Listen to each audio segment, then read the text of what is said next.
Covid duties చేస్తున్నప్పుడు ఆవిడ నా దగ్గరకు వచ్చారు. ఏమని చెప్పారంటే, మేడం మా అబ్బాయికి 2 కిడ్నీస్ ఫెయిల్యూర్ అయిపోయినాయి.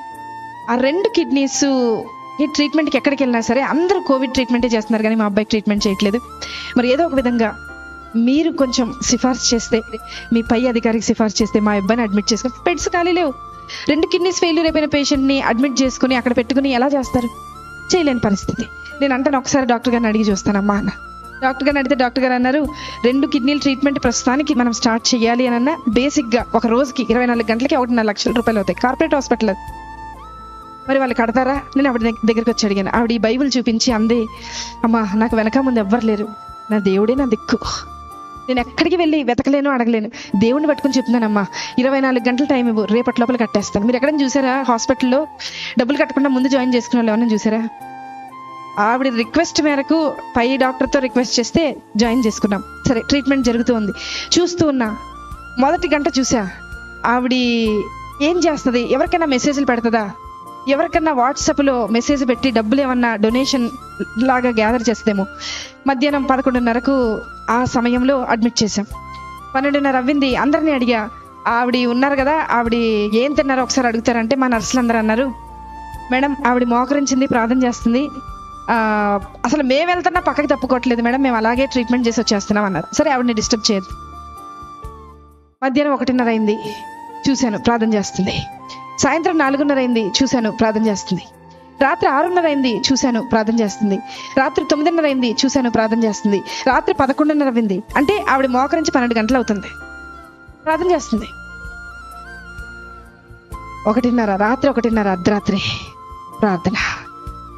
ప్రొద్దున్న 4 నెక్స్ట్ డే స్టార్ట్ అయిపోతుంది, రౌండ్స్ స్టార్ట్ అయిపోతాయి, సెక్షన్ స్టార్ట్ అయిపోతుంది, అన్నీ స్టార్ట్ అయిపోతాయి, ట్రీట్మెంట్ స్టార్ట్.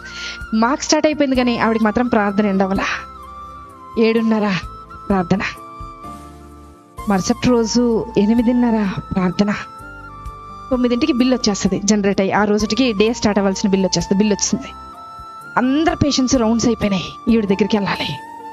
నా పైన ఉన్న డాక్టర్ అడిగారు, అమ్మా ఆవిడ బిల్ కట్టారా అని అడిగారు. నేను చెప్పబోతున్నా, నాకు భయం వేస్తుంది. ఎందుకో తెలుసా, ఆవిడ కట్టకపోతే నేను కడతానని చెప్పాను ఆయనకి. కానీ ఆవిడ ప్రార్థన చూసి నేను అనుకున్నా, కనీసం ఒక 75% నేను కడదాం, ఏదో చైన్ ఉంటుంది కదా, మా ఆయనకి తెలియకుండా అమ్మేసి కట్టేసేద్దామని అనుకున్నా.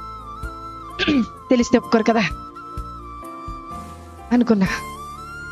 ఆవిడ దగ్గరికి వెళ్తున్నాం, స్థలం లేక స్టెప్స్ కింద పెట్టారు, ఒక స్ట్రక్చర్ వేసి అబ్బాయికి ట్రీట్మెంట్ చేస్తుంది.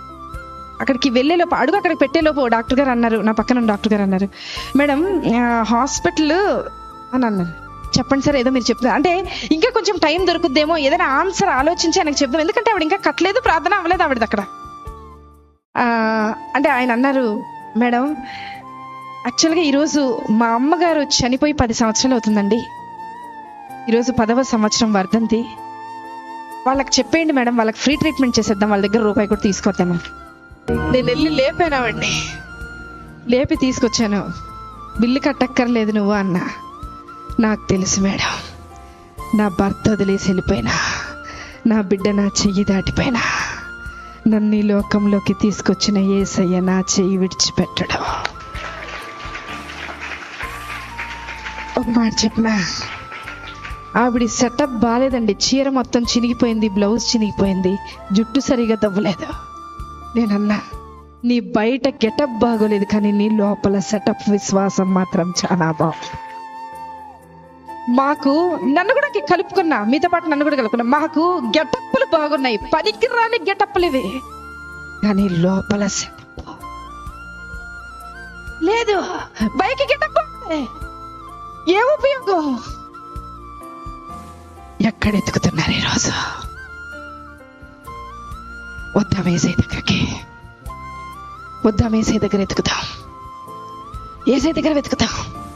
ఆవిడలాగా 24 గంటల ప్రార్థన నేను ప్రారంభించమని చెప్పట్లా, ఆవిడలాగా 10 గంటలు చేయమని చెప్పట్లా. విసుకక్క ఆయన సన్నిధిని వెతుకుతూ ఉంటాం, విసుకక్క వెతుకుతాం, మళ్ళీ మళ్ళీ వెతుకుతాం. ఖచ్చితంగా నిశ్చయముగా ఆయన నీ పక్షాన కార్యము జరిగించునుగాక. ఆమేన్.